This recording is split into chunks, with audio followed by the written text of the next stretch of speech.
Για τον Γεωργία. Μπάχα, ωραίος στους συνδυασμούς για την ΑΕΚ. Ο Μπέρντς με τον Λίνο.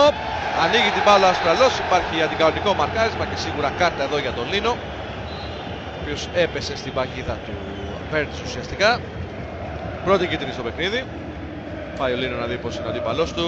Ξέρει ότι πήγε με δύναμη πάνω του. Βέβαια δεν φαίνεται να υπάρχει πρόβλημα για τον Μπέρντς. Και εδώ προκύπτει και ο πρώτος προβληματισμός, νομίζω, στα έναν από τους δύο πάγκους, από τη στιγμή που βλέπουμε ότι το παιχνίδι της ΑΕΚ περνάει σε ένα μεγάλο ποσοστό από τα πόδια του Μπέρντς και ο προσωπικός του αντίπαλος φορτώνεται από το 20ο λεπτό με κίτρινη κάρτα. Δεν υπάρχει καμία προσπάθεια για γκολ μέχρι στιγμής. Δεν έχει σουτάρει στο παιχνίδι. Ενώ συνήθως το βλέπουμε να εκβιάζει πολλές φορές ακόμα το τελείωμα των φάσεων. Αρκετά πιο ομαδικός σε σχέση με προηγούμενα παιχνίδια. Δεν ξέρω αν ο Σκόκο είδε το πόσο καλά έπαιξε ο Ρότζερ Γκερέιρο το συγκεκριμένο ρόλο, ενώ καλεί τον Μπλάνκο στον πάγκο της ΑΕΚ, γι' αυτό και τα χειροκροτήματα με εξέδρα. Ο Ρότζερ σχεδόν όλες πια οι ομάδες. Σκόκο, τάκλιν από τον Λίνο που παίζει από το ξεκίνημα του αγώνα σχεδόν με κίτρινη κάρτα. Θα δει τη δεύτερη και θα αποβληθεί. Ο ΠΑΟΚ μένει με 10 στο 74. Μια ανόητη κίνηση από τον Λίνο, ενώ βλέπουμε από το ξεκίνημα δευτερόλεπτου χρόνου πως δόθηκε εντολή να μην πάει να μαρκάρει σε ανοιχτό χώρο. Είδαμε σε όσες φορές πήρε την μπάλα ο Μπέρντς όσο έπαιζε, έτρεχε στον ανοιχτό χώρο ο Κοντρέρας να το μαρκάρει. Θυμάσαι και τη φάση του Μπέρντς που είδε την πρώτη κίτρινη κάρτα, είναι καρμπόν αυτή. Πετάει την μπάλα μπροστά ο αντίπαλος και πάει με τρομερή καθυστέρηση.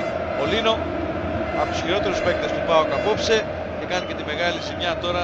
Δεδομένα, ωραία τρίπλα πάντως εδώ από τον Ήβιτς. Χάνει από τον Μάκο. Ο Ήβιτς πέφτει κάτω, πιάνει το πόδι του. Σφαδάζει στο έδαφος, έγινε το σούτ, εκπληκτική επέμβαση από τον Κρέσιτς. Κόρνερ στη συνέχεια από τον Σνάουστερ. Το σούτ του Σκόκου πάρα πολύ καλό. Τον Νάτσο Σκόκο στο 75 αυτή η φάση. Εδώ μακρινό σούτ από τον Αργεντινό. Είναι κάτω ο Ήβιτς, έχουμε νέα διακοπή στο μάτς.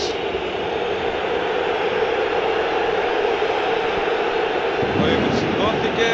Κίτρινη σε ποιον? Έχει δύο Ήβιτς κίτρινη κάρτα. Όχι, δεν νομίζω να ανοίγει τον Ήβιτς.